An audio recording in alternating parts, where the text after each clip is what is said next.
Hi, my name is Kyanna and today I'm going to be discussing the Directory of Marine and Vertebrate Incrustations, an introduction to pondfish illnesses and treatment. I'm going to be splitting this up into 10 minutes of talking about crustaceans and 10 minutes on pondfish illnesses and treatment. This will give us time to explore each topic in depth and understand not only the biology, but also the real-world applications and impacts of both. First, I'm going to be talking about crustaceans. Crustaceans are popular in many aquariums because they provide a lot of color and movement to the tanks. But there's so much more to them than just their pretty colors in a reef. They play vital roles in ecosystems and contribute to the biodiversity and balance of both marine and freshwater environments. Crustaceans are recognized by their two-part appendages and unique larval forms. Their body is segmented and divided into three parts: the head, thorax, and abdomen. They have an exoskeleton and have jointed limbs. This hard exoskeleton is made of chitin and provides protection from predators as well as structural support. The front pair of their limbs are often modified into claws for digging, grasping, and cutting. These adaptations help them survive in a wide variety of environments, from deep sea trenches to freshwater ponds and even in extreme habitats like hydrothermal vents. Crustaceans grow by a series of molds. They inflate themselves with hemolymph so that their exoskeleton splits open. Then a new skeleton will harden and a crustacean will emerge from the old. This molting process is critical not only for growth, but also for regenerating lost limbs and recovering from injuries. Without this process, they would not be able to continue developing or recover from environmental stresses and physical harm. I'm mostly going to be talking about my favorite crustaceans, the ones I find most fascinating. In Stomatopoda, I will be talking about the mantis shrimp, and in Decapoda, I will be talking about crabs. These two groups not only show impressive evolutionary adaptations, but also highlight the diversity within crustaceans. Mantis shrimp are distant relatives of shrimp and lobsters. They have raptorial appendages that have evolved in their form, but they are kept tucked away under the head and body when not in use. They are capable of some of the fastest movements in nature. When striking prey, it is roughly as fast as a human blink, passing in 2 milliseconds. This strike can reach the speed of a bullet from a gun, and the force is enough to create cavitational bubbles underwater. Tiny pockets of boiling water implode and generate additional shock waves to stunt or kill prey. Their strike is so powerful it can break glass or crack open the shells of hard-bodied prey, like snails and crabs. If they lose their raptorial appendage, they can regrow them throughout 4 successful molts. They can also remove their own appendage to regrow, and they will eat it even if it looks healthy. This behavior is called autotomy, and it is a survival strategy seen in various crustaceans. By shedding a damaged limb and later regrowing it, they increase their chances of long-term survival in a hostile environment. My favorite part of the mantis shrimp is their vision. They have stalked eyes with the most developed visual organs among crustaceans. They have 2 eyes with 3 pupils in each eye. We as humans have 2 eyes as well, but only have 2 pupils. In each of those pupils, we have 3 color receptive cones, but they have 16 cones in each of their pupils. This means they can detect not only visual light, but also ultraviolet and polarized light. The midband region divides the eye into separate hemispheres, each with a pupil and focal point allowing binocular vision and depth perception. The midband region also carries its own pupil and focal point, allowing trinocular vision in each eye. They can see up to 100,000 colors. They can even detect cancer, and in some aquariums, they were taught to knock on the glass if the person standing at it or walking by has cancer. Scientists believe that this ability comes from their unique way of detecting polarized light, which may help them see differences in tissue density that we cannot detect with the naked eye. This makes them not only incredible predators, but also potential models for medical imaging technologies in the future. Moving on to crabs. Crabs have the most compact decapod form, and in true crabs, the abdomen is greatly reduced in size and folded beneath the body and only involved in reproduction. They have unbranched leaf-like plates as gills, which are highly efficient at extracting oxygen from the water. They brew their eggs on their abdominal appendages until they hatch on their underside. This brooding behavior increases the survival rate of the offspring and shows a level of parental care not often associated with invertebrates. The majority of crabs are aquatic and breathe with their gills, but some are terrestrial and have developed blood vessels in their inner surface of these adaptations allow them to live on land without drying out, giving them access to new food sources and fewer aquatic predators. The hermit crab, king crab, porcelain crab, they're all not true crabs, but look similar. They took over a process where crustaceans evolve into a crab-like form from a non-crab-like form. Where crustaceans not meant to look like crabs, over time they still end up looking like a crab. This process is called carniization, and it is a classic example of convergent evolution. This leads to Anomura having the widest range of variation in abdominal form of any of the decapods. Many decapods form symbiotic relationships. Crabs usually set up some relationships with anemones. Some crustaceans evade danger by hiding under the sand or among the stinging tentacles of anemones, while others rely on camouflage to conceal their presence. These behaviors help them avoid predation and also create complex interactions within the ecosystem. The common boxing crab carries a small anemone in each claw and uses them as weapons, waving them around to guard off predators, while the porcelain crab hides among the stinging tentacles as they seem immune to them. The harlequin swimming crab must always be housed along tube anemones, and they retreat to the stinging cells of tube anemones to escape from danger. While the symbiotic relationship doesn't really do anything for the anemones, crabs still play a very meaningful role to the environment. In many tropical areas, terrestrial crabs fill the earthworm niche, where no other animals can keep the nutrients except for these crabs. They work as primary recyclers of leaf debris, and their burrowing turns the soil. These crabs are essential for the health of tropical forest floors and coastal habitats. Crabs in aquatic environments maintain the ecosystem balance by controlling populations and recycling nutrients. Burrowing crabs also mix and oxygenate the water. This behavior promotes healthier sediment conditions and reduces harmful buildup of gases and waste. Now, for pond fish illnesses and treatment, a healthy fish will appear active and feed well. The gills will not be flared, the flanks will be clear and not inflamed. There should be no signs of erosion, and fins should not be clamped against the body. Fins should not be inflamed or appear bloodshot. There should be no unusual attachments on the body, and the belly should not be bloated. Even in the best kept ponds, illnesses can still occur. This is why it's vital to set up a routine for examining your fish and checking on their appearance and behavior. A good time to do this is whenever you're feeding them. A huge part of a pond fish's health is their environmental conditions.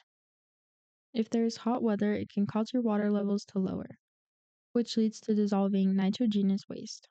Elevated temperatures can also drive oxygen out of the water, and the combination of nitrate and oxygen can be fatal, especially for larger fish.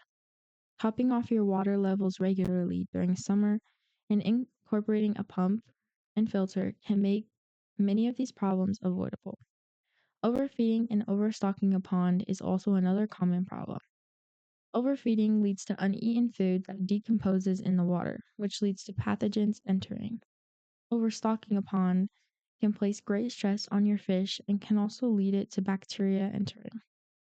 Disease can come into the waters by overstocking fish or plants, and also by other animals like birds that move from pond to pond, letting in bacteria, fungi, and parasites that can cause your fish serious harm. If your fish are affected, you are likely to notice it in their behavior and feeding patterns. A sick fish may distance itself from others or stay behind a plant or object, and its feeding patterns will change.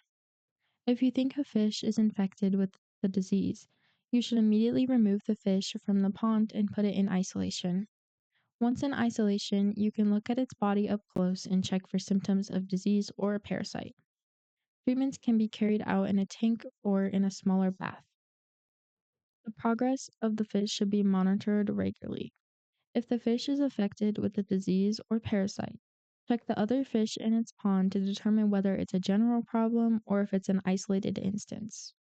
You also want to look out for secondary infections. Sometimes the entire pond will need treatment, but often it is better to just treat the individual fish.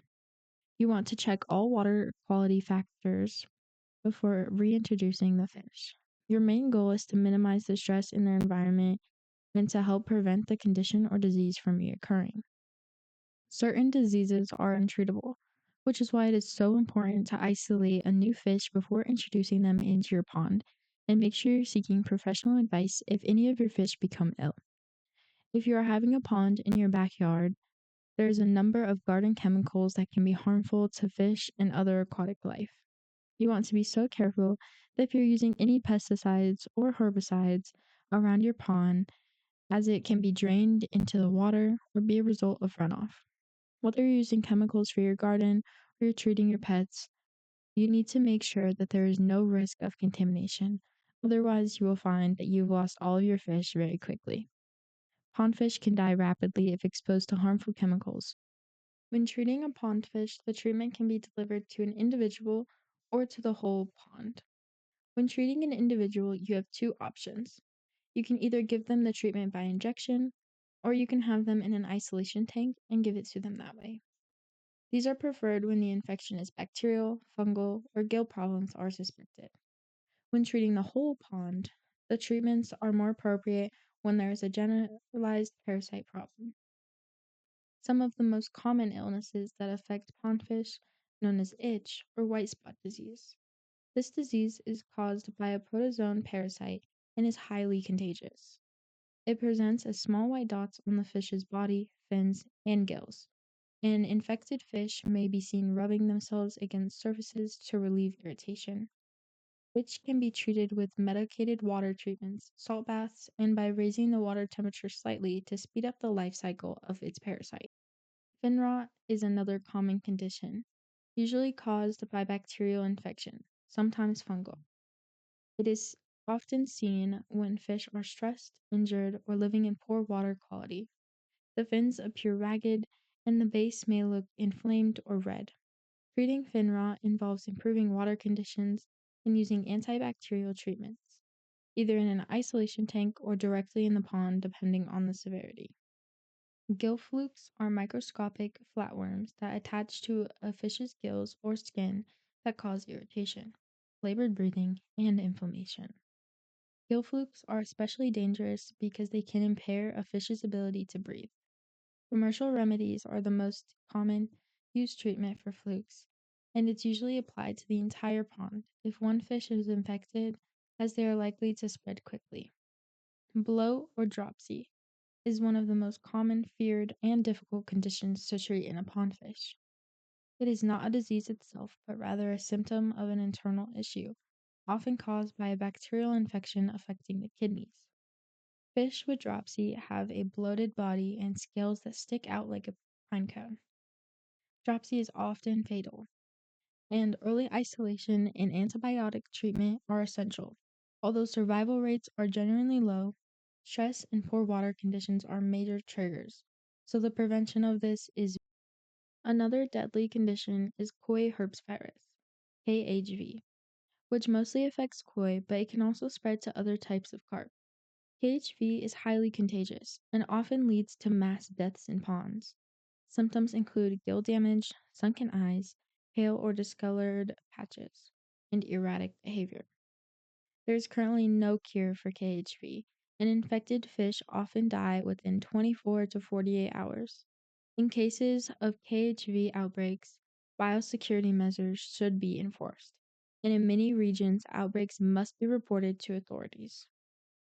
Anchorworms and fish lice are visible parasites that attach to the body of pondfish. These can be removed manually if caught early, but in most cases they require treatment with antiparasitic medications. You'll often see fish flashing or rubbing against rocks when infected. Carp pox is when white swelling spots go over the body surface and become enlarged. No treatment is available, but the fish may recover if the water is kept clean and improved water quality. Preventing illness starts with consistent water quality monitoring. Key factors to regularly test include ammonia, nitrate, pH, and oxygen levels. Water changes should be routine, and filters should be cleaned properly, without removing beneficial bacteria.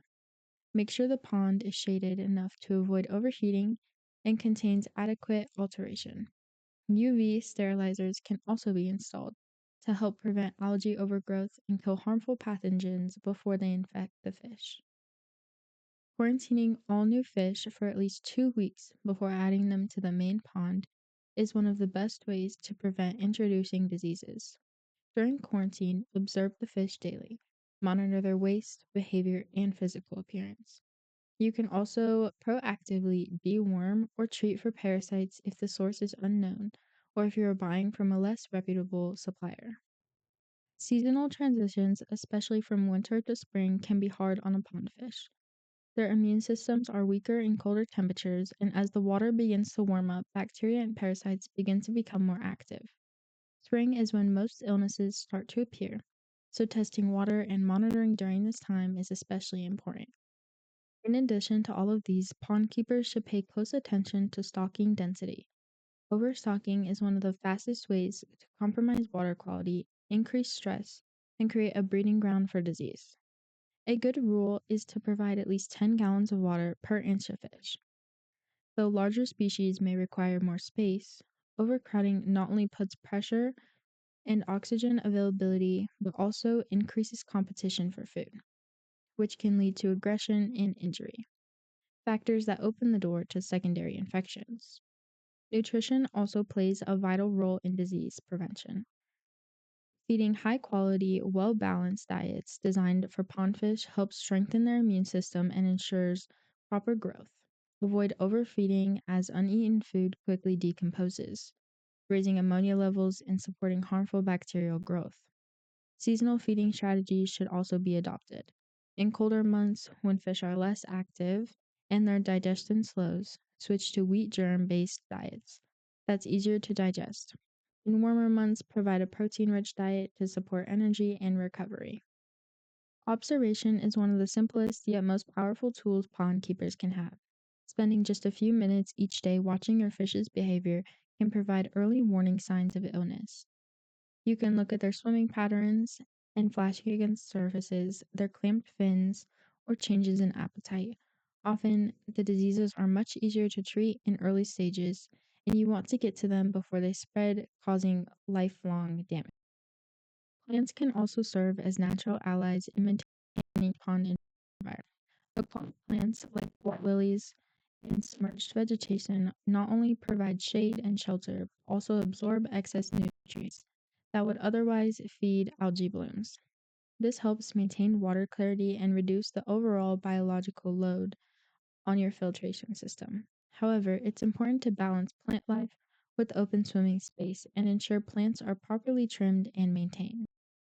Parasite management is also huge. Even in well maintained ponds, parasites such as flukes, anchorworms, and itch can find their way into your ecosystem. Routine scraping and microscopic examination of your fish's skin and gills can provide many insights. While this may sound complex, many pond clubs and veterinarians can assist with diagnosis, ensuring that treatment, whether salt baths, chemical treatments, or natural remedies, is appropriately applied. Temperature regulation is another equally crucial part into ponds. Ponds that experience extreme fluctuations can place tremendous stress on fish. Installing a pond heater, or at least ensuring significant depth, ideally 3 to 4 feet in colder climates, provide fish with a stable refuge during winter. In warmer regions, shading and adequate alterations prevent oxygen crashes that can occur when temperatures spike. Monitoring water temperatures closely help anticipate stress points before they become serious health risks. Pond keepers should consider long-term record keeping, maintaining a simple logbook of water quality tests, feeding amounts, and temperature used. The observations can reveal patterns that aren't obvious day to day. Over time, this information becomes a very powerful tool, and shows the success of your pond. Preventing illness in pond fish is less about emergency treatments and more about consistent, proactive care. By monitoring water quality, practicing proper quarantine, adjusting for seasonal changes, and maintaining balanced stocking, nutrition, and habitat conditions, pond keepers can dramatically reduce the likelihood of disease outbreaks. Daily habits like observation and record keeping make a big difference in catching problems early and protecting fish health. Ultimately, a well maintained pond is not only supports thriving fish, but also creates a balanced ecosystem that is easier to manage and more enjoyable to watch. Healthy water equals healthy fish, and prevention is always more effective. Oh, hello, this is Kyanna Johnson, and I'm doing a presentation on how I love crabs and fish and ponds.